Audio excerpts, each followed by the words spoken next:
دوستان عزیز، جمع امروز ما برای شرکت در مراسم بزرگداشت استاد شجاع‌الدین شفاست.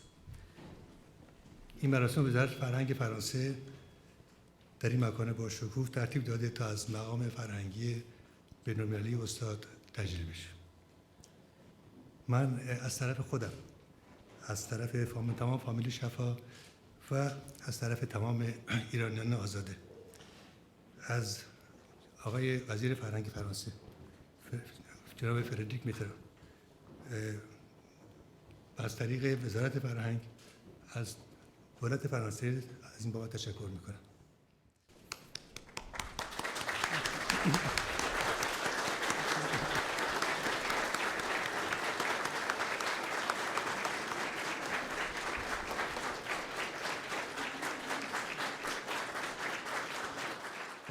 Je souhaiterais remercier à nouveau Monsieur le ministre pour votre présence, pour votre accueil et pour nous avoir permis d'organiser cette soirée.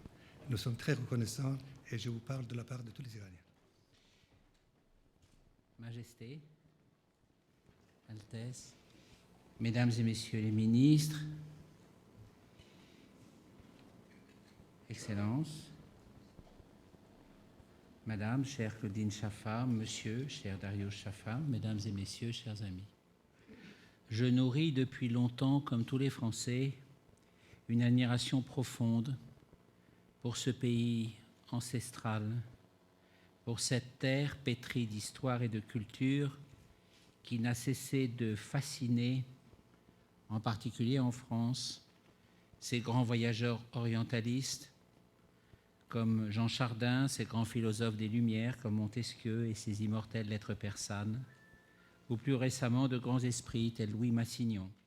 À cette tradition française répond en Iran une lignée de très grands esprits, dont Shojaiddin Chaffa aura été l'une des figures les plus emblématiques et les plus marquantes.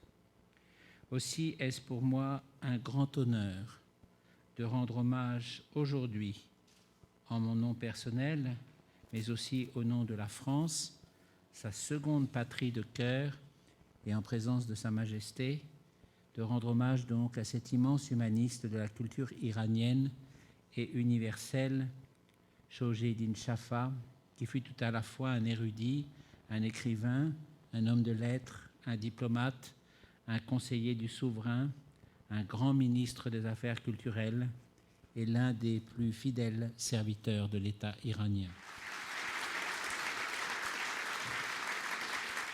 Je regrette vraiment que vous n'ayez pas connu Shojaiddin Chaffa et c'est dommage qu'il n'est pas là parce qu'il vous aurait raconté tellement d'histoires entre les relations historiques, culturelles entre l'Iran et la France. Et en dehors de ça, tellement d'anecdotes que vraiment beaucoup de personnes ne connaissent pas.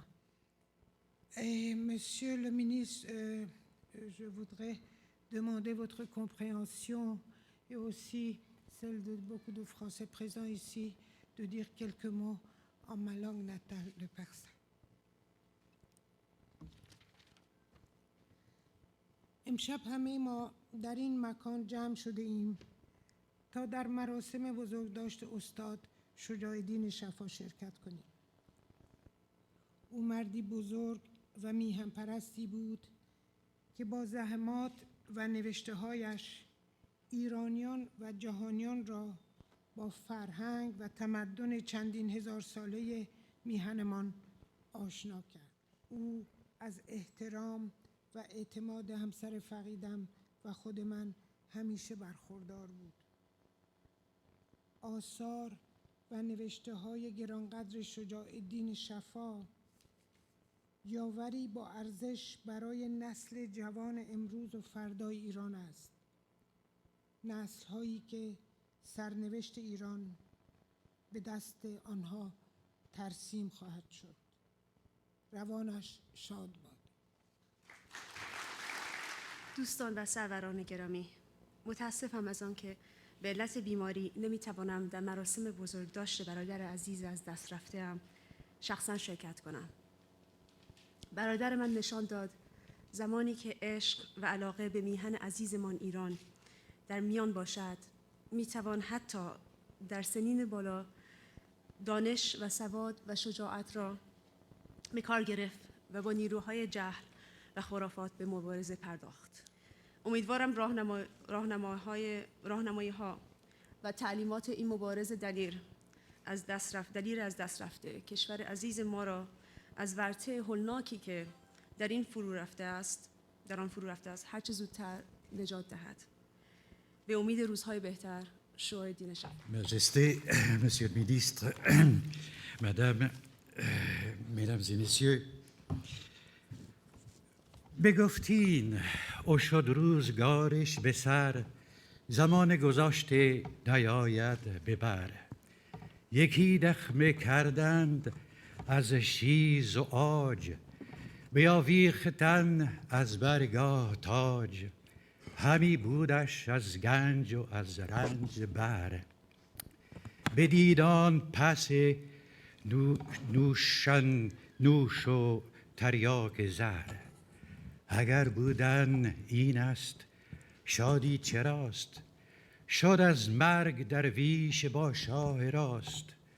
بخور هرچه داری و بر بد مگوش،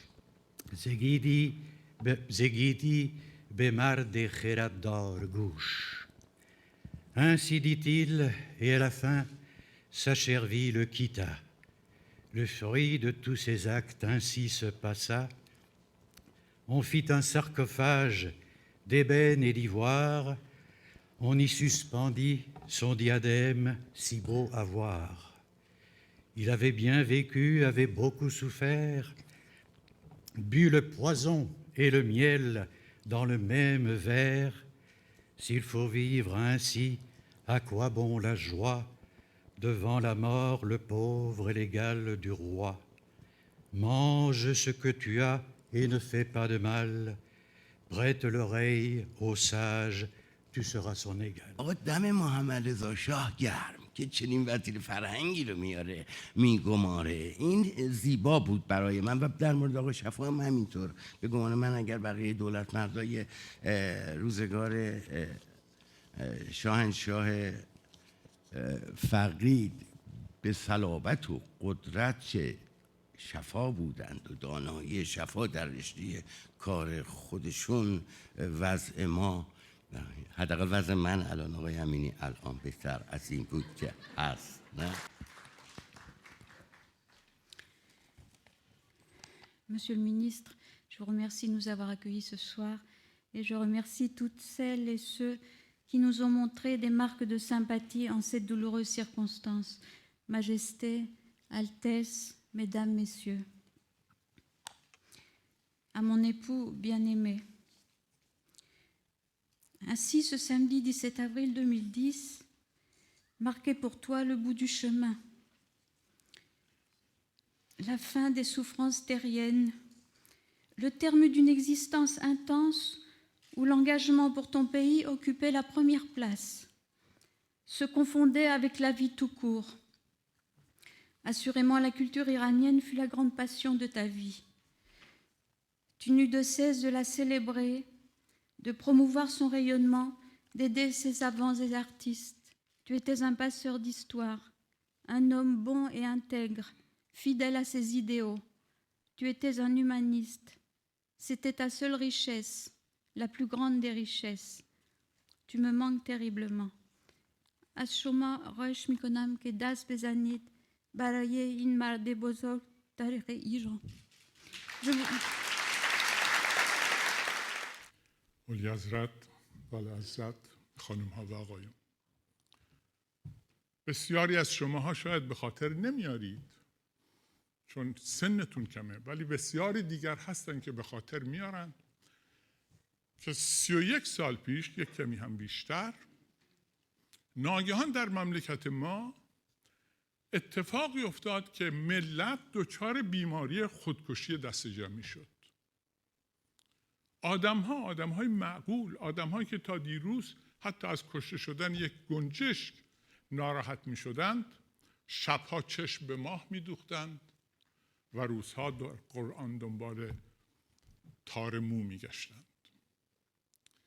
انقدر این ماجرا تکرار شد، انقدر حملات مداوم دار دسته اونها و جاه طلبانی که آینده خودشون رو و سودگیری خودشون رو بر روی خون و کشتن و کشتار و باز هم کشتار و باز هم کشتار گذاشته بودند، ما هممون باختیم. نه تنها باختیم، مسئله باختن زیاد مهم نیست. در هر حادثه یک بازنده هست و یک برنده. در این حادثه متاسفانه برای اینکه ما آمادگی نداشتیم، برای اینکه هیچ کس تصورش رو نمی‌کرد که ما ممکن است جامعه‌ای تا اون حد درخشان که 14مین کشوری بود در دنیا که حکومت پارلمانی رو بر خودش ایجاد کرده بود، تن بدهد به یک چنین سکوت مرگباری که همه جا رو فرا میگیره. در این موقع چون خیل آزادگان هیچ وقت خالی نمیمونه، برای اولین بار فقط یک نفر صداش رو بلند کرد: شجاع الدین شفا. پدر من استاد شفا هر آنچه را داشت از مادی و معنوی یک جا در طبقه اخلاص گذاشت و به میهنش، به فرزندان میهنش و بالاتر از همه به فرهنگ میهنش که ضامن بقای ایرانی بوده و هست هدیه کرد. و آیا این بزرگداشت یک پارچه ایرانیان در قدردانی از این خلوص نیست؟ استاد شفا هیچ بار با هیچ کس درباره میهن و میهن پرستی معامله نکرد. از همان آغاز انقلاب نام او روی لیست ترور شوندگان و در بالای آن قرار داشت. ولی دوست داشت این اعتقاد راسخ خود را یادآوری کند که مبارزه مؤثر را نمیتوان در تاریکی انجام داد. برای نگاشتن آخرین کتابش پدر من آخرین باقی مانده نیرویش رو به کار گرفت و با این همه نتوانست نقطه آخر آن را بگذارد. ولی خواست او این بود که این کتاب به همین ترتیب انتشار یابد. من امروز افتخار این دارم که به شما خبر انتشار این کتاب را به گونه‌ای که میتوان آن را مکمل کتاب معروف تولد دیگر نامید بدهم.